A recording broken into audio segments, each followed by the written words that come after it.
अगर ख्वाहिश कुछ अलग करने की है तो दिल और दिमाग के बीच बगावत लाजमी है। नमस्कार दोस्तों, मैं विजय कसाना डिजिटल फ्री शिक्षा के यूट्यूब चैनल पर आपका स्वागत करता हूं। दोस्तों, सीईटी यानी कि कॉमन एलिजिबिलिटी टेस्ट, इसके बारे में खबरें सुनकर आप भी परेशान हो गए होंगे। और अब जो लगातार पिछले 2-3 दिन से सोशल मीडिया के ऊपर चला हुआ है, बड़े बड़े टीचर सीईटी के ऊपर वीडियो बना रहे हैं। आखिरकार अब ये मामला इतना ज्यादा क्यों उठा हुआ है सीईटी को लेकर, जो आपसे पहले नहीं उठा। आपने देखा होगा, चाहे हरियाणा हो, राजस्थान हो या और भी किसी स्टेट में जिसमें भी सीईटी लागू हुआ है, स्टेटों में सीईटी लागू हो चुका है, फिर भी इतना मुद्दा नहीं उठा। लेकिन अब अचानक ऐसा सीईटी में क्या आ गया कि बड़े बड़े जो टीचर हैं वो इसके खिलाफ वीडियो बना रहे हैं कि सीईटी गलत है, सीईटी गलत है, सीईटी नहीं लागू होना चाहिए, वरना युवाओं के साथ गलत हो जाएगा, क्या हो जाएगा पता नहीं, ऐसा भ्रम फैलाया जा रहा है।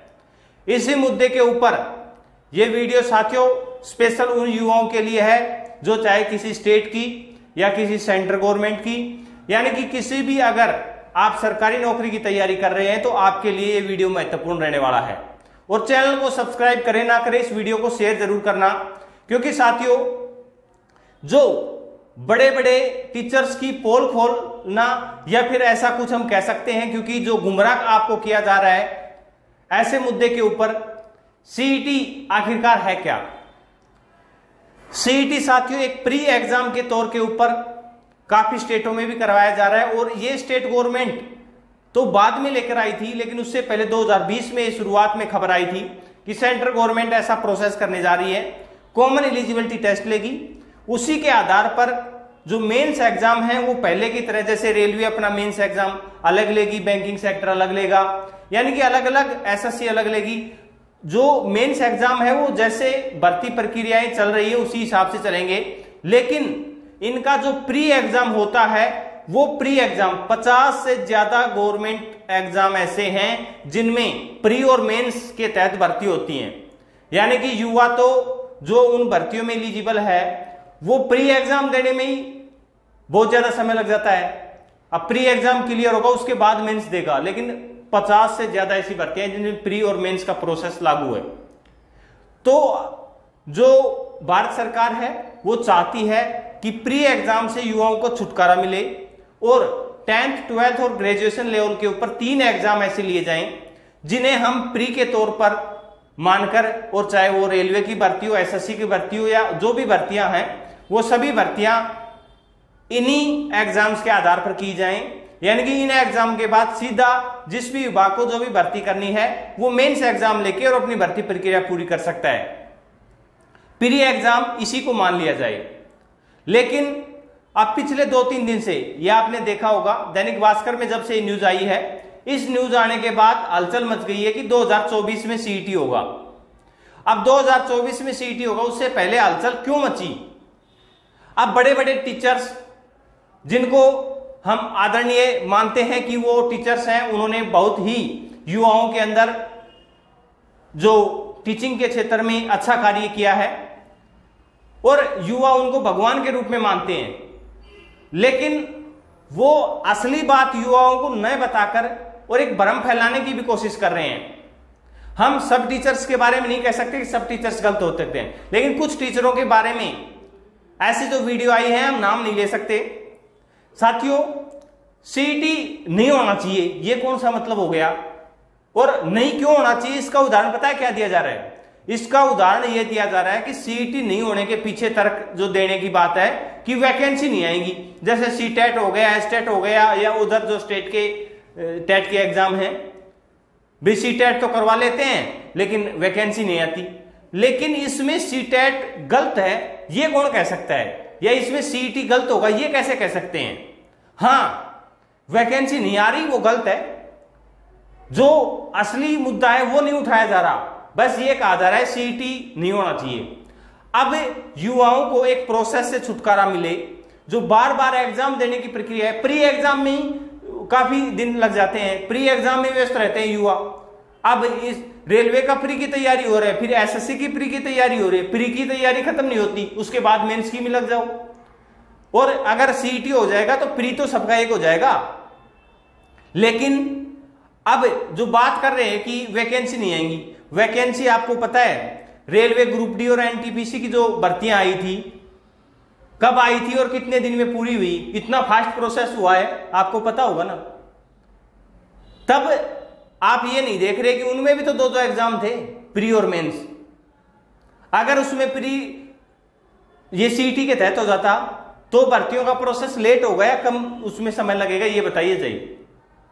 लेकिन क्या करें, बस सीईटी नहीं होना चाहिए। अरे सीईटी क्यों नहीं होना चाहिए ये भी तो युवाओं को बताओ जी। हरियाणा में लगा लीजिए, एचएसएससी के द्वारा जो सीईटी लिया गया, हाँ इसमें खामियां हैं, क्वालिफाई होता है या ज्यादा गुना कैंडिडेट बुलाते तो ये इसमें दिक्कत ही नहीं आती। वो खामियां सीईटी के कारण नहीं है।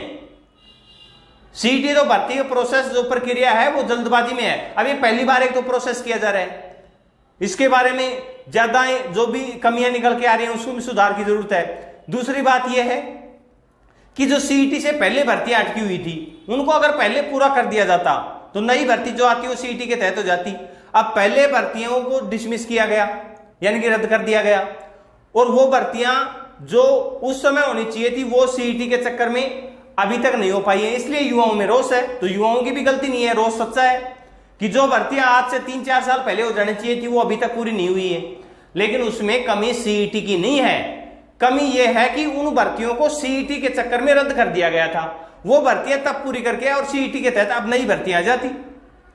ऐसे ही अगर भारत सरकार सीईटी लागू कर रही है तो इसमें गलती क्या है, बेवजह मुद्दा ना बना जाए। ये बात कही जाए कि सीईटी के तहत अगर हर 6 महीने में, जैसे साल में 2 बार सीईटी की जो घोषणा की जा रही है कि 2 बार हो सकता है, अगर साल में 2 बार सीईटी हो या 1 बार सीईटी हो, जब जब सीईटी का एग्जाम होता है उसके तुरंत बाद ऐसा नोटिफिकेशन में ही जारी किया जाए कि हर हाल में भर्ती आएगी। चाहे इंस्पेक्टर की भर्ती आती है तो चाहे उसमें 200 पद आओ, 500 पद आओ, 1000 पद आओ, पद जो भी खाली होंगे वही आएंगे। लेकिन जितने भी पदों पर भर्ती हो एक ऐसा प्रोसेस बनाया जाए कि हर बार सीईटी के तहत भर्ती हो, जिससे युवाओं को लगातार एक मोटिवेशन मिलता रहे कि भाई भर्ती कंप्लीट हुई है, मेरा अगर इस भर्ती में नहीं हुआ है तो अगली भर्ती में मैं तैयारी करके और सिलेक्शन पा सकता हूं। लेकिन इसका मतलब यह नहीं है कि सीईटी गलत है। सीईटी युवाओं के लिए फायदेमंद है, लेकिन वो तभी फायदेमंद रहेगा तब भर्तियां रेगुलर प्रोसेस से होंगी, या जैसे हर 6 महीने में सीईटी होगा तो सीईटी के तुरंत बाद नोटिफिकेशन आना चाहिए नई भर्ती का और मेंस एग्जाम होकर वो भर्ती प्रक्रिया पूरी हो, तब तो सीईटी का फायदा है। अगर सीईटी करवा लिया उसके बाद वैकेंसी आई नहीं तो सीईटी का फायदा नहीं है।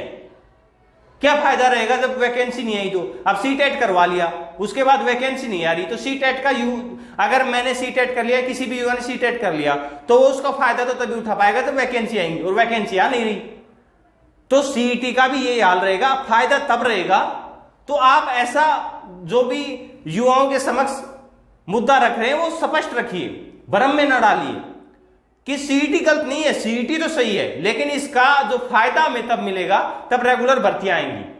और युवाओं से भी अपील है कि आप इस वीडियो को एक तो ज्यादा से ज्यादा शेयर करें और कमेंट सेक्शन में आपको सीईटी में क्या तो कमी लगती है और क्या इसमें अच्छाई है, ये आप भी अपना जो भी मन में सवाल चल रहा है वो सवाल आप कमेंट सेक्शन में जरूर बताएं। और भी इससे रिलेटेड जो भी हमें अपडेट मिलते रहेंगे वो आपके साथ शेयर करेंगे। आपको क्या लगता है, क्या जो सेंट्रल गवर्नमेंट सीईटी का प्रोसेस लेकर आ रही है वो सही है या नहीं है? स्टेट गवर्नमेंट्स के सीईटी को लेकर, अब हरियाणा में सीईटी को लेकर विवाद चल रहे हैं। ये जो हमने बात बतानी थी वो सीईटी गलत नहीं है, सीईटी के चक्कर में जो गलत प्रक्रियाएं हुई है वो गलत हैं। अब जो भी आप अपनी राय है वो कमेंट सेक्शन में दे सकते हैं। ऐसे ही भर्तियों से रिलेटेड जानकारी के लिए चैनल के साथ बने रहें। अपना कीमती समय देने के लिए बहुत बहुत धन्यवाद। मिलते हैं नेक्स्ट वीडियो में।